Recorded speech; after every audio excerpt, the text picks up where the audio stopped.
Today in Matt's class, we are talking about contracts.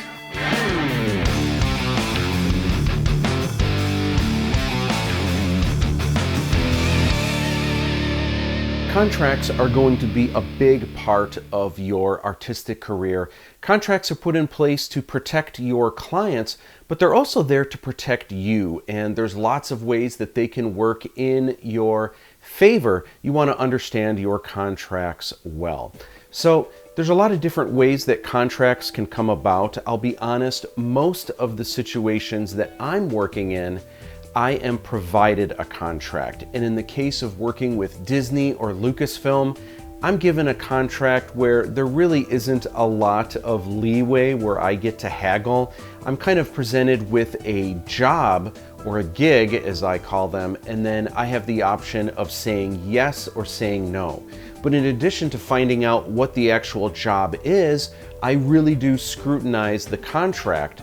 And I try to see if I have any questions, if there's anything I want to know, or if there's anything I'm concerned about. Sometimes there are things that maybe they just didn't put in the contract, but they can say, oh yeah, you want 15 copies of the book? Sure, we can do that. And then they will send you 15 copies of the book. But you want to make sure that everything is in writing. So there's a couple things that I wanted to talk about, and then I have a book that I want to share with you guys that will really help you out. There's a lot to writing your own contracts if you're working with a client who doesn't have a contract for you. Again, I have this book that's really going to help you out.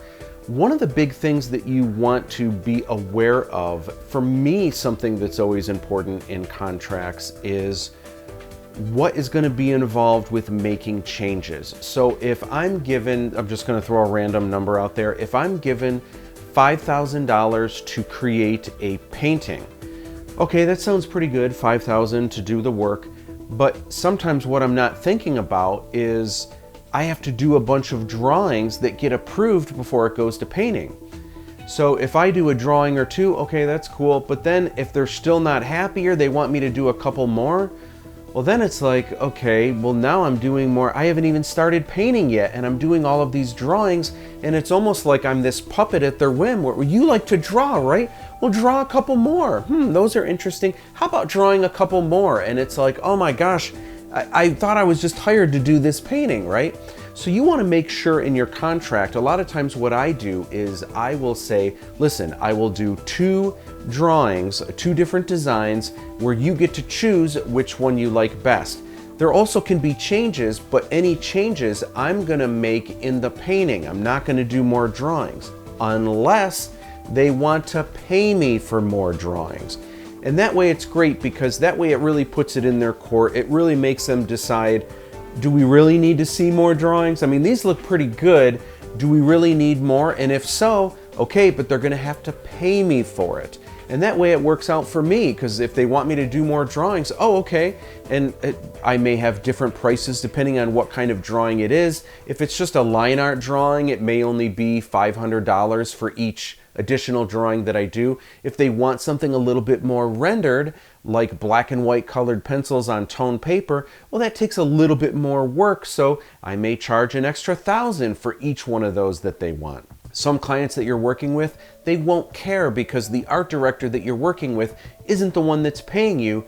They just want you to invoice at the end. They'll have you invoice their accounting department and they'll just see, okay, this is what you're invoicing, and they will pay you. So in a lot of situations, the people that you're working with won't even care. They just want the work, and then you get to bill them for it, which is a good thing. So making sure that you have something in place that protects you so that any work that you're doing, any changes that you're making later with the painting, you want to make sure that you are protected so you're not taking advantage of. And at first it might seem like the money is great, but now that you're doing all of this extra work, going back and forth, doing all the changes, it can kind of become a pain in the butt. And at the end of this, it might seem like maybe you really didn't get paid for the time that you put in. So you want to make sure your contract covers all of these extra sketches, any changes that you'll be making. You want to make sure all of that is in the contract. Another thing that you want to make sure in your contract is a kill fee. So I can't tell you how many times I've been working on a project where And a lot of times it doesn't have anything to do with me, but you'll be working on a project and for some reason it gets cut, it gets killed, the project falls through, there isn't a budget, or who knows what kind of situation happens, but the project just doesn't end up going through. So sometimes this is okay because maybe you haven't done any work. Sometimes you've done a little bit of work. Sometimes you've done a lot of work. And so this is really unfortunate when the project just disappears and you're like, well, I just did all this work. And they're like, well, too bad. Sorry, the project isn't happening anymore. So something very important that a lot of contracts will have, but if it doesn't, you want to make sure that it does. That is what's called a kill fee. With a kill fee, that is a guarantee that you are going to get a certain amount of money, even if the project doesn't finish or follow through. Typically, a kill fee will be half, but sometimes it'll only be 25%. Sometimes you get to haggle for what this kill fee is. But there are some situations where it's been fantastic because sometimes I've only done a little bit of research, or sometimes I haven't even done any work yet. And if a project gets canned, I still get that kill fee. So I get half of the cash even if I haven't done anything, which is great. Sometimes though, it's kind of a bummer because I may have done all of the work or almost all of the work. If suddenly the project isn't going to be finished, I may only get half, even though I almost did all of the work, but at least I'm getting something. So that's something to look out for in your contracts. There is a book that is super, super helpful, and it is this. This is the Handbook for Pricing and Ethical Guidelines. It is by the Graphic Artists Guild, and this book comes out, I believe, once every other year. And it's just fantastic. It actually has contracts in here for all different kinds of jobs. So if you're getting started out, or if you're working for smaller companies, maybe they don't have contracts or they don't have good contracts, this book has contracts that you can print out and use yourself, which are great.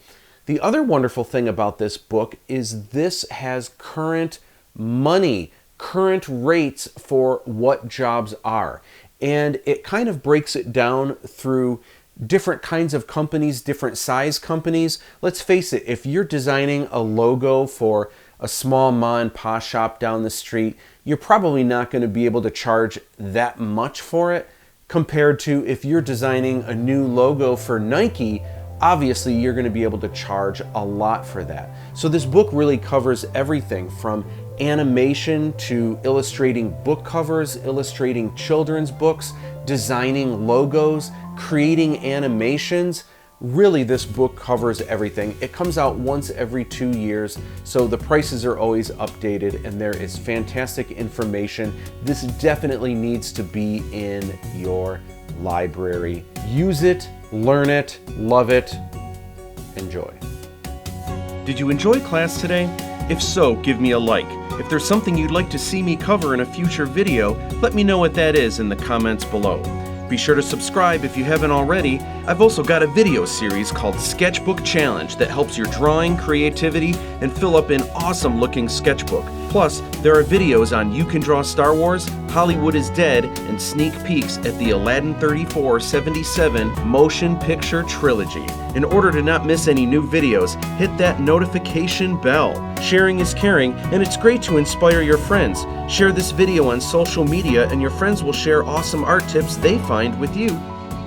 If you're on Instagram, you can follow me at Matt_Busch_Instagram. I'll see you back in the classroom soon. Don't be tardy.